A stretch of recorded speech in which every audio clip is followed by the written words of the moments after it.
اعوذ باللہ من الشیطان الرجیم بسم اللہ الرحمن الرحیم الحمد للہ رب العالمین بارئ الخلائق اجمعین والصلاة والسلام والتحیۃ والاکرام علی رسولہ الکریم واہل بیتہ الطیبین الطاہرین المعصومین الغر المیامین الذین اذھب اللہ عنہم الرجس وطہرہم تطہیرا اما بعد فقد قال اللہ تبارک و تعالی فی کتابہ المجید بسم اللہ الرحمن الرحیم ان علینا للہدی وإنا لنا للآخرۃ والأولی۔ محترم معزز اور مکرم سامعین و ناظرین، میں سب سے پہلے تو آج 10 ذی القعدہ 11 ذی القعدہ ہے اور حضرت امام رضا علیہ السلام ہمارے 8ویں امام کی یوم ولادت ہے۔ میں آپ تمام سامعین اور ناظرین، تمام مومنین، تمام علماء کرام اور بالخصوص حجت دوراں یوسف زہرا حضرت امام زمانہ عجل اللہ تعالی فرجہ الشریف کی خدمت میں مبارکباد پیش کرتا ہوں۔ آپ کو یہ عید مبارک ہوں، آپ کو یہ خوشیاں مبارک ہوں، اور اللہ رب العزت ہمیں اور آپ سب کو اپنے امام کی زیارت کی توفیق عطا فرمائے۔ امام رضا علیہ السلام ہمارے سلسلہ امامت کی 8ویں کڑی ہے، 8ویں تاجدار ولایت و امامت ہے، اور اللہ رب العزت نے آپ کو بہت مقام عطا فرمایا۔ حضرت امام جعفر صادق علیہ السلام اپنے آخری ایام حیات میں یہ حسرت کرتے ہیں کہ کاش کچھ وقت مل جاتا، میں عالم آل محمد کی زیارت کر کے جاتا۔ حضرت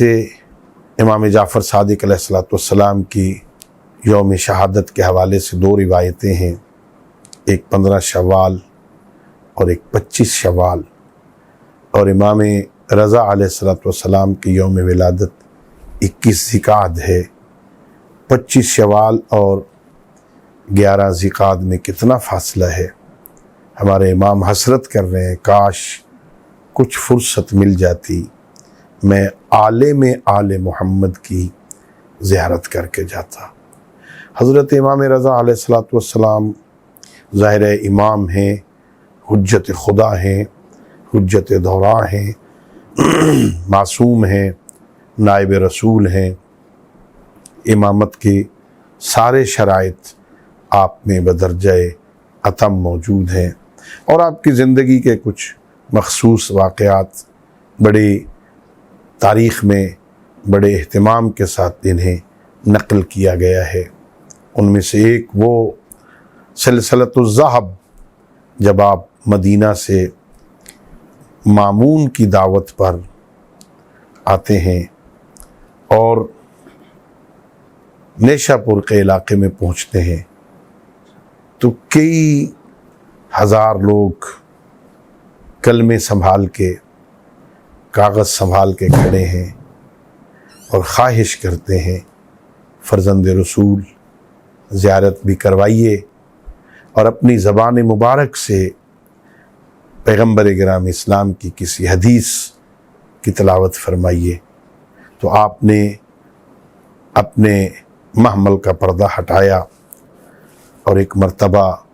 پوری روایت کو نقل کیا کہ میں نے اپنے بابا سے سنا، اور میرے بابا کی حدیث میرے دادا کی حدیث ہے،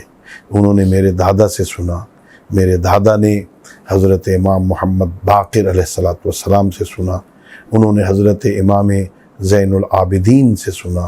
انہوں نے حضرت امام حسین علیہ السلام سے، انہوں نے اپنے والد بزرگوار حضرت علی ابن ابی طالب علیہ السلام سے،